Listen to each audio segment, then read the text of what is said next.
like, shh, don't do that. Don't cry, don't show anything because you have to be doing this all day, right? So art's a megaphone for yourself. So my question is, where do you find the strength? Where does your muchness come from? Sorry, hard question. Okay, great, thanks. Yes. I was actually, some people from my class are here and they heard me talk about this earlier, but so sorry guys. I was in Washington for a conferencing this weekend, and if you don't follow the National Endowments for the Arts and National Endowments for Humanities and their process within the budget, the federal budget, they've been zeroed out by the White House administration 3 times in a row. So that is to say, cut their budget cut entirely, so that they're effectively not agencies anymore. So it's kind of disavowing the federal responsibility to engaging with the arts as a country, which obviously I have feelings about. But I was at this conference, and there were people there who were talking about how for the last 3 years it's been zeroed out, but then they go to all the senators' offices and they say it would be a terrible idea to do this. Your constituents will really not like this. It'll be bad for you when you are, next up for election. So each time it has been put back into the budget for the last 3 years. And that was both harrowing and sad and something that I feel really uncomfortable about, but it's also really amazing that, like, even with the most powerful in the people of the world say, we hate this, we have to take this megaphone away, there's somebody going into an office and saying, no, we really shouldn't, and you shouldn't, and they make that case and they've made it effectively 3 years in a row. So I think that is a really nice illustration of what each of us need to do a little bit in some context every day. It's just like, no, this is ours, and you can't take it away from us right now, or ever. We're here and we're going to keep this. As little as it is, and as much as you literally are saying you're going to take it away, you're not. And I think that was, and it's like really nice federal bureaucrats telling this story, but they're like, I don't know, getting all welled up in the, I don't know. That's the thing. It's just every day saying this is mine, and you can't have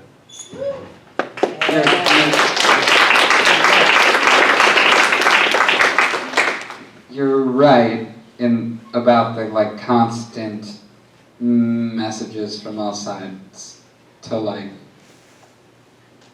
don't say it, don't talk, don't. I don't know. It's we're all getting it all the time. I think I get the muchness and the strength from being a fan of other people's art who were told to shut up and didn't shut up. I don't know. There's so many that come to mind. I'm just seeing Nina Simone in my brain right now. One of my favorite singers ever. And just piles of centuries of society strongly telling her not to do anything or say anything. She's so sad, it's that, don't make art. Giant force, somehow she actually turned it into fuel. It became fuel, which is such an insane achievement to take everything that's flying at you, saying, don't speak your soul, and turn it into fuel to speak your soul. That's what I'm working on, because I do feel it. I do feel, I don't know, the arrows hitting me from all sides, telling me not to do it, not to make stuff, and basically not to tell the truth, not just actually in art, just in social life, maybe even more, not to be out as queer and not to be out as religious and believing in God. All kinds of stuff that is like core to me.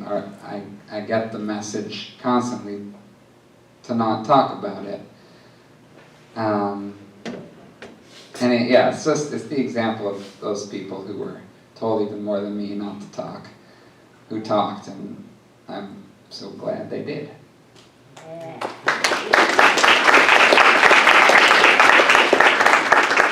think sort of what you're saying, both of you, to have something to fight for and to fight against is really a huge motivator for me. I have children, and so for me, fighting for my children directly and being able to provide for my family through artistic means, and then I'm a single mom, I have a lot of kids. And then the other part is fighting in the world for them. So hoping that, that by the time they're, my age, that the world could be, I feel like it's gonna go some way. It's gonna go some direction. And I feel like at this point, things are so critical, and I wanna really push, the tide. I wanna help change the tide for their sake. And for me as a mother, I don't feel like, again, I told you that sense of urgency may not always be super healthy, but I feel like I couldn't tell them that I didn't try really, really hard. Because they mean that much, they're worth that, And then that motherhood love, what I have been finding, again, queer stage performers often get viewed as leaders even when we're not. And some of us are, some of us are, you don't ever have to be just because you're a performer. But what I've been finding is that this motherly love that I feel for my children, I've been starting to just feel all over for everybody. I just want to hug all the queers. And that love feeling, but what that love feeling has been doing then when you hug, the queers, and then they turn around and hug other queers, and then they turn around and hug other queers, and then I'm looking like at some of the queers that I love to hug so much right now. And what happens is that you see glimpses of the tide changing. You see glimpses of it changing through art and through love, for the sake of love, and that okay, so I can be hungry, so I can be tired, so I can be stressed out, but wow, we're making it happen. Yes, I feel that.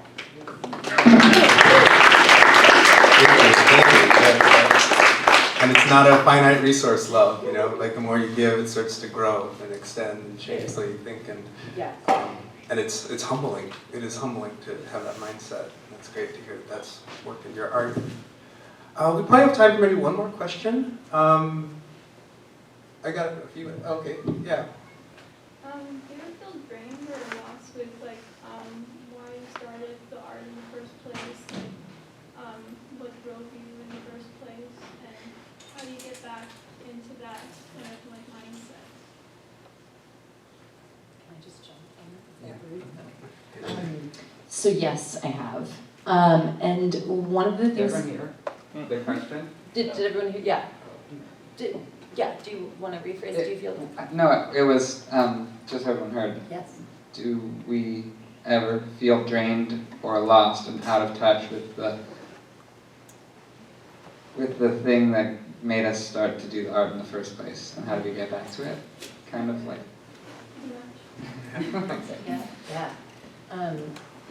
So definitely. One of the things that helps is the idea that whatever got me into this is probably not going to sustain me through the duration, and so as an artist, I have to expect myself to evolve constantly, and that fresh waters need to come in a lot, and so like Madonna, didn't rock that one look all the way through, right? She kept evolving and sort of growing and changing, and I think for me,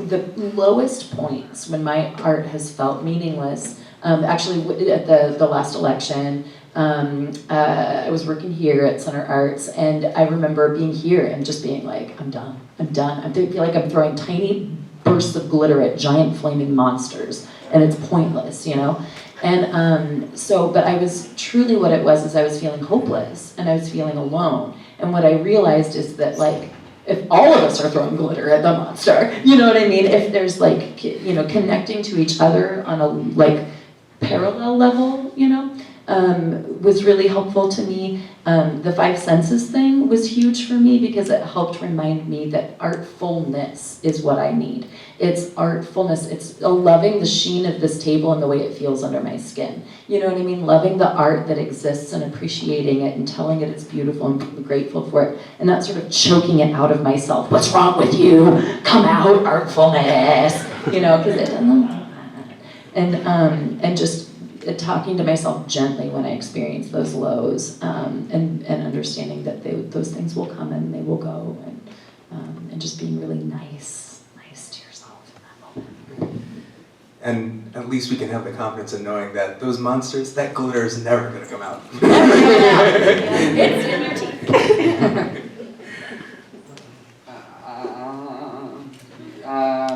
Well, okay. It's my first thought is basically like,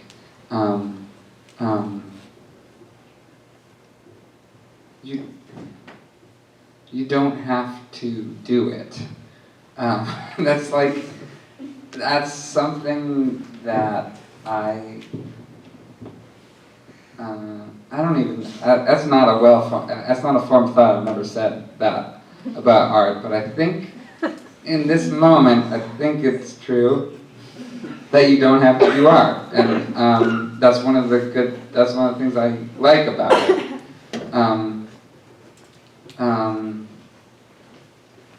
Yeah, it is extra in one sense. I mean, it's extra like I guess it's voluntary, not extra really. It's extra like love is extra. You know, you need it to survive. I mean, I need art stuff to survive. But your brain still works. You know, like you don't have, like if you don't have to force it ever.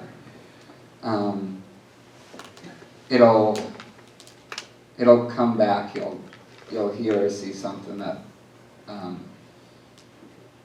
lights you up again, or especially if you're looking for it. You can just I don't know. I'm really into taking a break. The idea of taking a break. You've got to take a break from everything you do.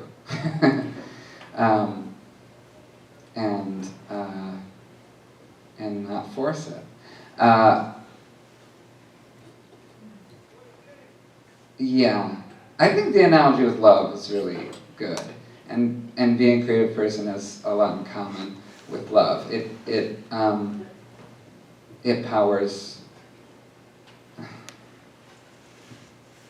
It powers your life.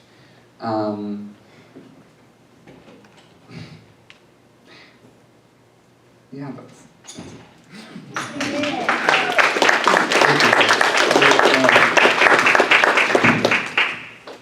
I spent like the last couple of minutes trying to think of a metaphor to say basically the same thing, but like I feel like the whole younger part of my life was trying to get this really annoying sled up a hill, and now I'm kind of like every day it's carrying me along, if that makes sense. Like I was trying to make it so that I could do art till like maybe 5 years ago, and now like it's the reason I get up every morning and it's the reason I do everything I do. So it's like kind of, I don't know, pulling me through, if that makes sense. And, it makes me feel healthy. And it's probably not healthy because there is a certain compulsion engaging with that. But I mean, but yeah. I think so. Thanks, Jim. Thanks. Yeah.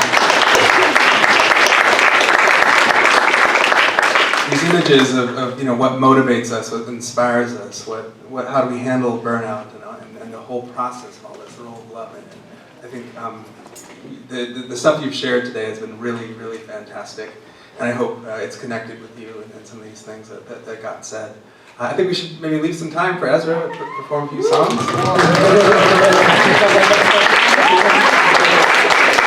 But and I'll wrap things up at the end, but just, while we have the panel here, I want to again thank Jim Woglam for being here, up in the water, for your magnificent performance, and Ezra Furman for being here and being willing to do this.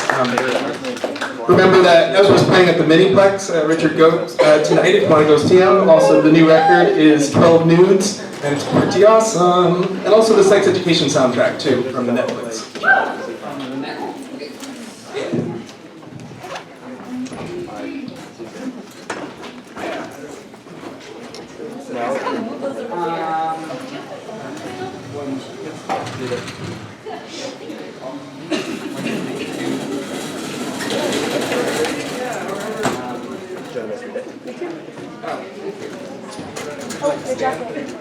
I guess so. What's the best spot? There's no, like,